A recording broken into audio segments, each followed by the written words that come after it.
آج کی ہماری یہ میٹنگ 23 تاریخ جمعہ کے دن مغرب کے بعد جو ہونے والا پروگرام ہے ڈائمنڈ ہال میں، اس پروگرام کے تعلق سے تیاری کے لیے لوگوں میں بیداری پیدا کرنے کے لیے آج کی یہ میٹنگ ہم نے بلائی تھی۔ دیکھیے، سب سے پہلے تو میں یہ بتاؤں آپ کو کہ اوقاف کا تحفظ جمعیت علماء ہند کے بنیادی مقاصد میں سے ہے۔ جب سے جمعیت علماء قائم ہوئی ہے، 100 سال ہو گئے اس کو قائم ہوئے، اس وقت سے اوقاف کے تحفظ کے لیے جمعیت علماء کوشش کر رہی ہے۔ یہ بل جس دن آیا ہے اسی دن جمعیت علماء ہند کے صدر محترم حضرت مولانا سید ارشد مدنی دامت برکاتہم کا بیان آ گیا کہ وقف بل جو پہلے سے موجود ہے 2013 کا، اس میں کسی طرح کی ایسی تبدیلی جو وقف کی حیثیت کو ختم کرتی ہو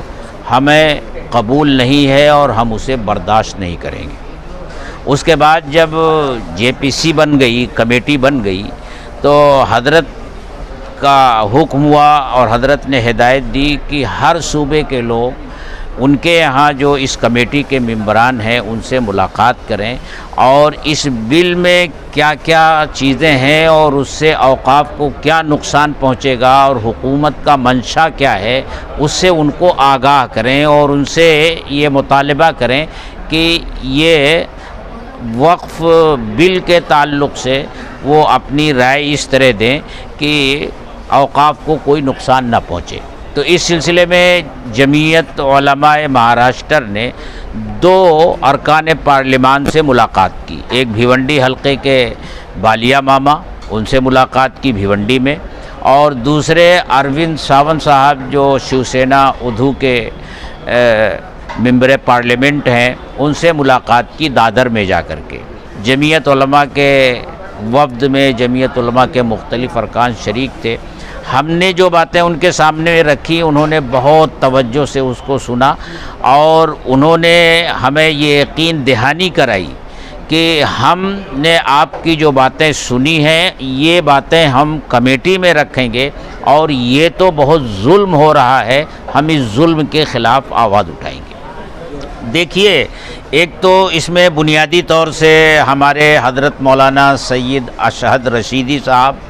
جو جمعیت علماء کی ورکنگ کمیٹی کے بھی ممبر ہیں اور جمعیت علماء UP کے صدر ہیں، اور مراد آباد میں جو ایک بڑا مدرسہ ہے، شاہی بڑا پرانا مدرسہ ہے، دارالعلوم دیوبند جیسا پرانا مدرسہ ہے، اس کے وہ محتمم ہیں، وہ شریک ہو رہے ہیں۔ بنیادی خطاب ان کا ہوگا۔ اسی طرح یہاں جو دعوت دی گئی ہے، جتیندر اوہاڑ صاحب کو دعوت دی گئی ہے، بالیا ماما کو دعوت دی گئی ہے، اور یہاں ممبرا میں جتنی سیاسی پارٹیوں کے صدر ہیں، پریسیڈنٹ ہیں، ان کو بھی بلایا گیا ہے اور بہت سے تعلیم یافتہ حضرات کو بلایا گیا ہے۔ یہ تحفظ اوقاف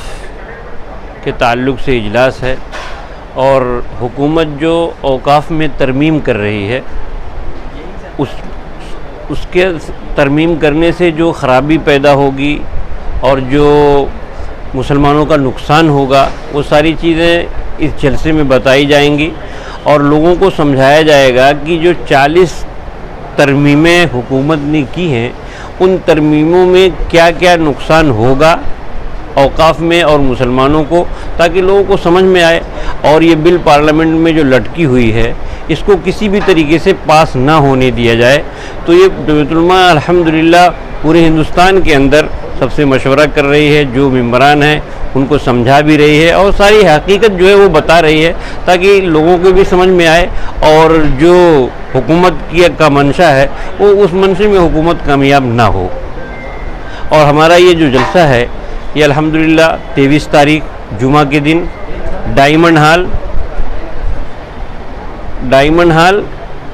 میں ہوگا اور مغرب بعد سے 10:30 بجے تک چلے گا۔ پورے ممبرا کی عوام سے درخواست کی جا رہی ہے کہ لوگ آئیں اور یہ بہت اہم موضوع ہے، یہ اس جلسے میں شریک ہوں اور بہترین علماء کرام آ رہے ہیں، ان کی باتیں سنیں، ان کے سمجھ میں آئے کہ یہ کیا ہو رہا ہے، اور یہ جو پورے ایک مہینے سے سب باتیں چل رہی ہیں وہ اس سب کے دلوں میں وہ باتیں آئیں، اس لیے یہ جمعیت علماء کی طرف سے کہا گیا ہے۔ الحمدللہ ممبرا کی یونٹ اس پر لبیک کہی اور ایک تھوڑے ہی دنوں کے اندر ایک اچھا پروگرام کرنے کا ارادہ کر لیا ہے۔ آپ حضرات بھی دعا کیجیے اور سارے لوگ دعا کریں کہ اللہ تعالیٰ اس جلسے کو کامیاب کرے اور یہ جو بل ہے وہ پاس نہ ہو۔ ترمیم میں جو کمیٹی بنائی کے ساتھ حضرت مولانا حلیم اللہ صاحب جو جنرل سیکریٹری ہیں جمعیت علماء کے، ان کے ساتھ میں تھا اور ہمارے جنرل سیکریٹری مولانا شفیق الرحمان صاحب تھے، اور لوگ تھے جو جمعیت علماء مہاراشٹرا سے تھے، 7-8 لوگوں کا ایک وفد دادر میں ہم لوگ گئے تھے اروند ساونت صاحب کے پاس، تو مولانا نے ان کو سمجھایا اور انہوں نے بڑے غور سے مولانا کی باتیں سنی، اور انہوں نے کہا کہ ہم یہ آپ کے مذہب کی جو زمینیں ہیں ہم کبھی بھی کسی کو ہاتھ لگانے نہیں دیں گے، نہ ہندو کے مذہب کی زمینوں کو ہاتھ لگانے دیں گے، نہ مسلمانوں کے مذہب کی زمینوں کو ہاتھ لگانے دیں گے، اور ان کی باتوں سے بڑا دل مطمئن ہوا، اور ایسا لگ رہا ہے کہ وہ بل پاس نہیں ہوگی۔